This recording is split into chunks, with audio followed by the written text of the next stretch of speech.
Year 9, welcome back. Last time we did a recap of the Python we learned in Year 8. Today, and this time, we're going to go into detail on the specifics of data types and operators. Now, slight change in format. We're going to break these up into smaller chunks, into smaller videos. So there'll be a series of videos, a worksheet or more over the holidays, and I'll ask you to turn these in on the 1st of June when you come back. So moving smartly along.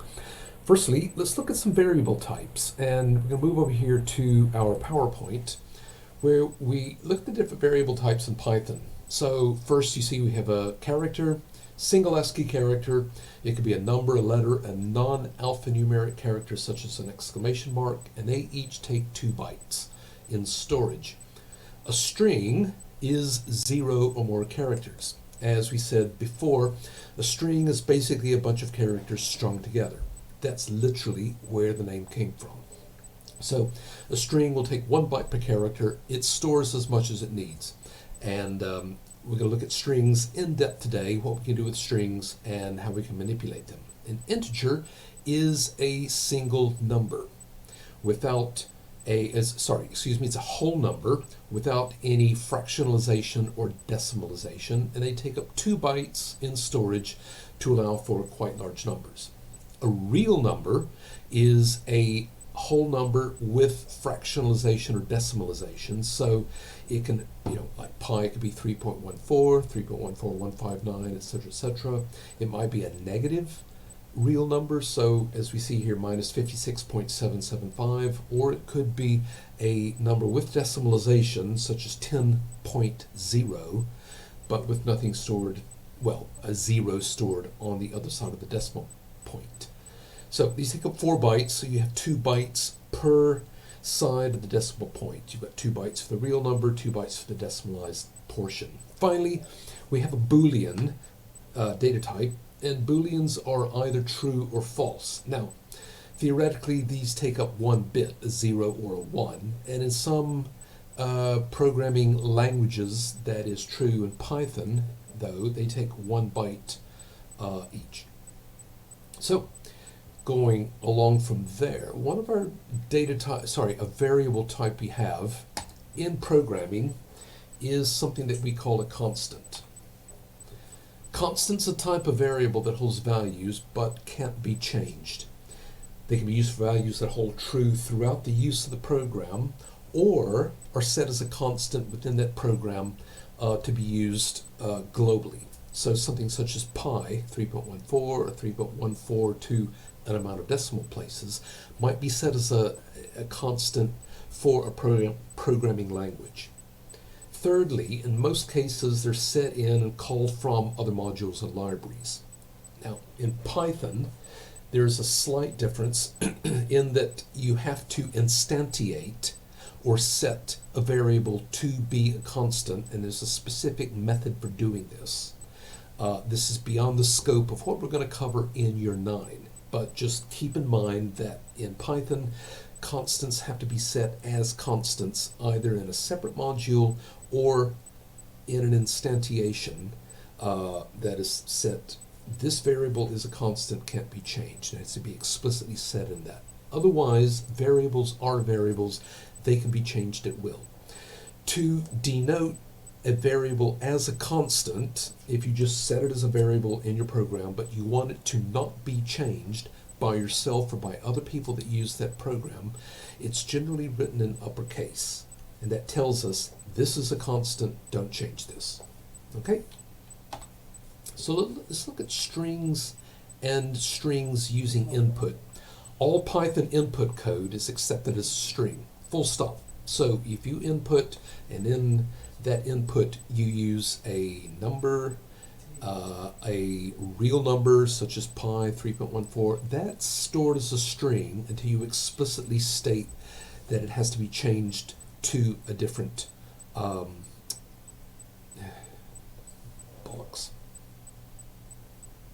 It's stored as a string until you explicitly state that it's changed to a different variable type. Okay? It must be explicitly converted on input using typecasting, and this is just a way to save code and save time for yourself. Strings and numbers used in calculations are represented differently in binary. So for example, the string 42 in binary is seen here as a 4 and a 2 as characters. The integer 42 is stored in binary as a number and uses much less space to store that. So there are uses for each when saved in different formats, but storage size is an issue.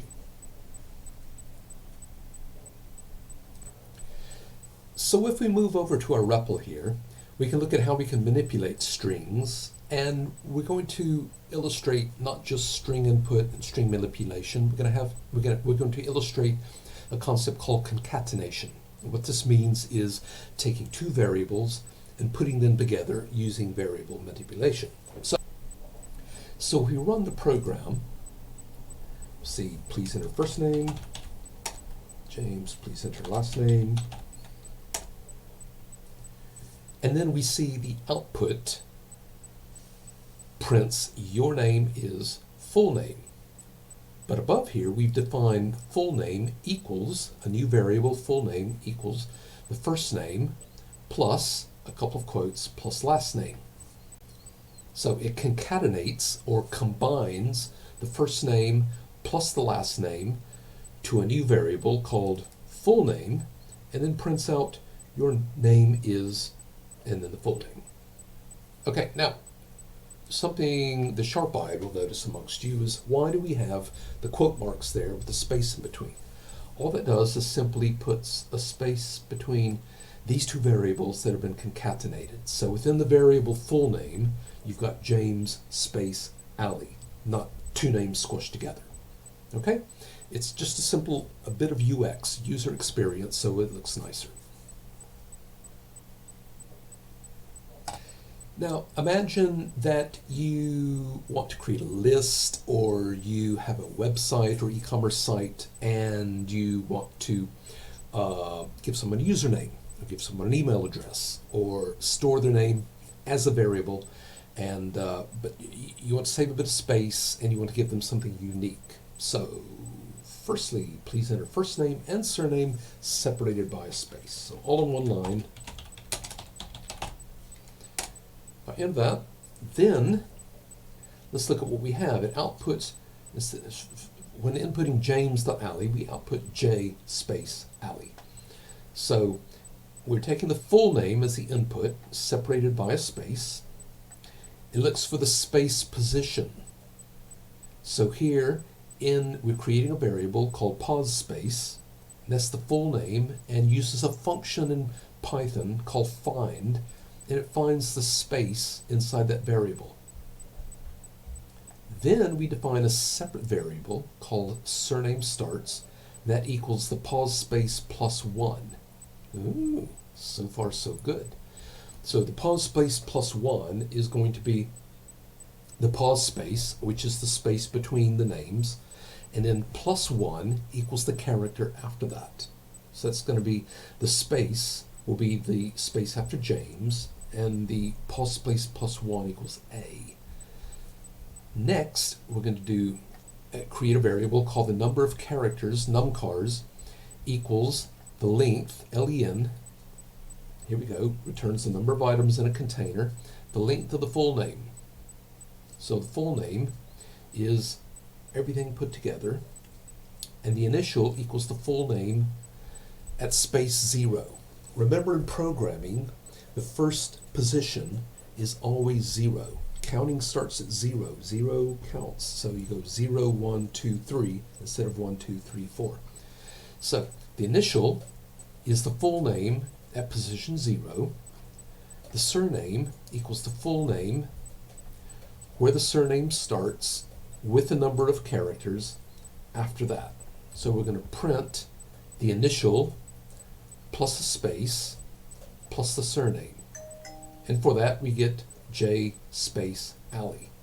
Now what else can we do with that?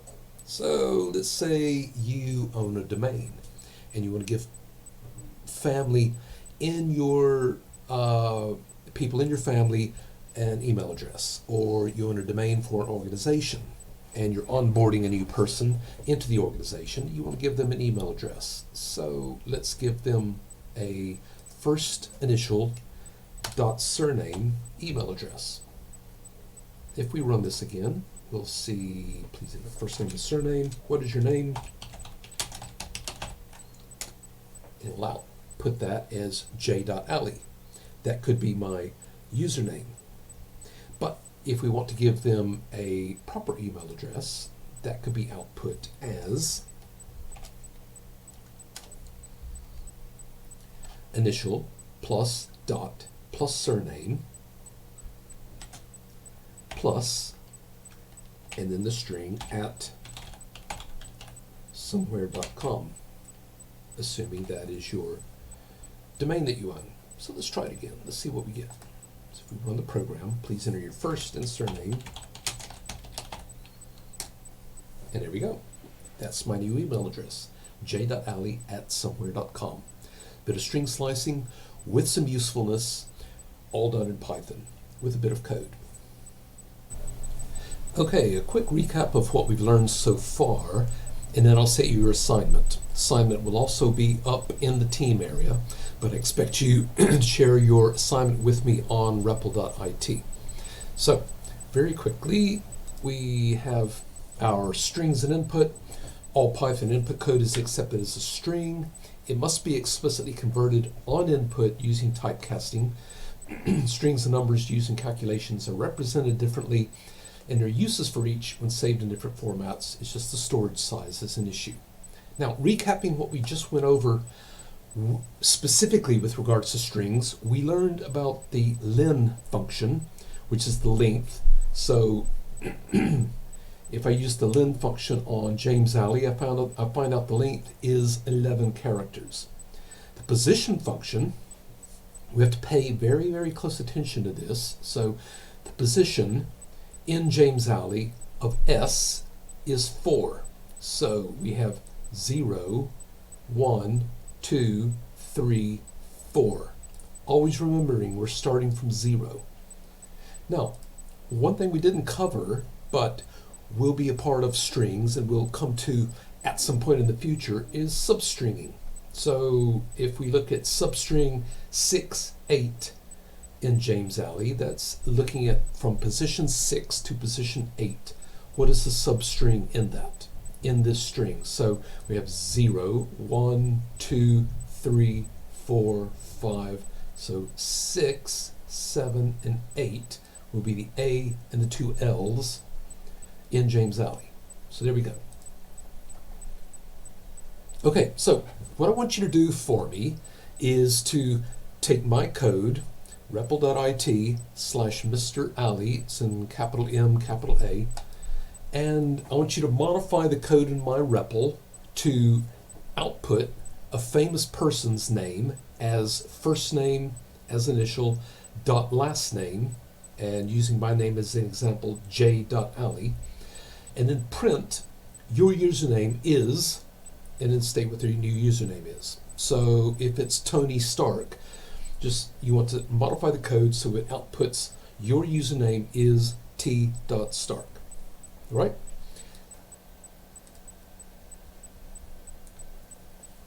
So secondly, I want you to convert the username above to be the alias, that is the bit before the dot of an email address, for the domain example.com. Then tell them this, or state this to them via output. Thus, my email address would be j.alley@example.com. Tony Stark's would be t.stark@example.com. And finally, the third task is share this with me on REPL with @Mr. Alley. And that's capital M, capital A, as you see there in the example. Okay, so that's it for today. Be back tomorrow with integers and numbers, including real numbers. Thanks very much. Do you remember?